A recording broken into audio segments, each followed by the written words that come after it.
The next type of problem is a sampling distribution of a proportion. This is from chapter 17.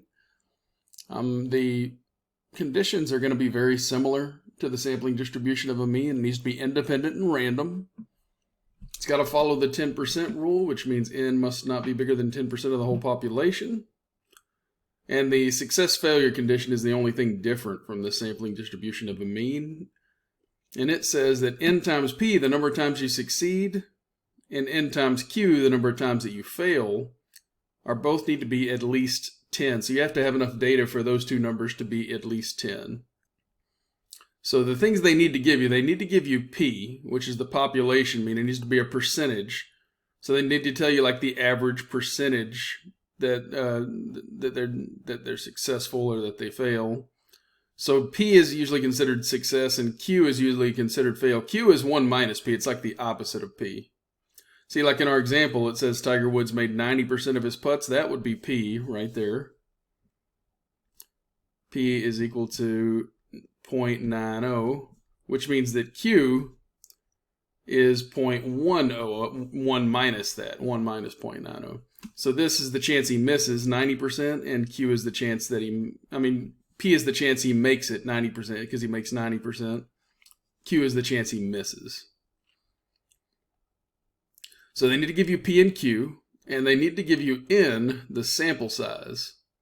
So they got to tell you how many putts he's taken, and they do. It's 100 putts on this one. And X is the comparison, the sample mean. And in this one, it's going to be 92%, the chance that he makes more than 92% of those putts. So let's take a look at the problem here. Here's your formulas that you need. The mu is just going to be P. The standard deviation is just going to be the square root of P times Q over N. They're not going to give you a standard deviation in the problem. As you see, they don't give you a standard deviation anywhere. You have to calculate it with P, Q, and N. And your z-score will be x minus mu over sigma. You need to calculate those two before you can even do the z-score. All right, so let's take a look at the problem here. We got the P is 90, so that means Q is 10. So as soon as you get P, calculate Q. It's 1 minus that. The 5 feet is not part of the problem, really. It's just being more descriptive of what's happening here. And what is the probability that in a sample size of 100 putts, so N is 100, then he makes greater than 92%. So our X is this. X is greater than 92%, or 0.92. We're going to write that as 0.92. So to the right of 0.92. So what you're putting in Staplet for mean and the comparison are going to be decimals because they need to be percentages between 0.00 and 0.99. All right, so we've got everything we need now. The mean of the proportion problem is going to be P, which is 0.90. So that's my mean. My standard deviation of the proportion is going to be the square root of 0.90 P times Q times 0.10, 0.90 times 0.10 divided by N, which is 100. So let's calculate that. 0.90 times 0.10 over 100. I'm going to go to Desmo Scientific Calculator. The square root of 0.9 times 0.1 divided by, let's do it. Go ahead and do the fraction at the beginning here. 0.9 times 0.1 over 100. And I get 0.03 is my answer, 0.03. So this is 0.03. All right, so I've got my mean and standard deviation, and I'm comparing it to the right of 92, so I have everything I need to go to Staplet now and go to normal distribution. The mean is 0.9, 0.0. Standard deviation is 0.03.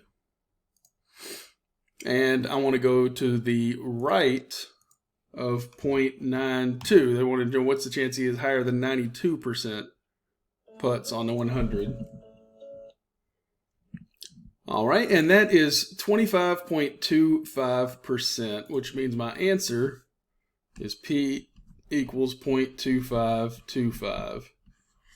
So the chances that he makes greater than 92% is 0.2525. Right, the last thing I want to cover here is a way that you could get the problem switched up on you a little bit that a lot of people miss. They could say something like, what is the probability that in that sample size of 100, he makes more than 8% of his putts? So the only thing that's changing here, misses. This should be that he misses more. Whoops, misses more than 8% of his putts. So if they gave you that as the problem, they're talking about Q here. So you need to put the mean in terms of Q. So our new mean, it wouldn't be 90% because that's the percent that he makes. He makes 90%. We need it to be Q, the 0.10, the percent that he misses. Because we need to compare misses to misses. We compared makes to makes up here. We need misses to misses down here. So the only thing that would change in the problem, the standard deviation would stay the same, is the misses, the mu is going to be 0.10, and we're going to go, the x bar is greater than 0.08. Whoops. 0.08. So I would put that in the Staplet. 0.10. So I'm going to go misses now to the right of 0.08. And the chances of that is 74.75%, which makes sense because he usually misses 10%. So the chance he misses more than 8 is pretty good. And that one would be probability equals 0.7475.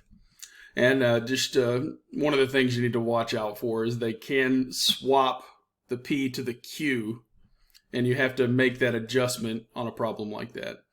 All right, so that is the sampling distribution of a proportion.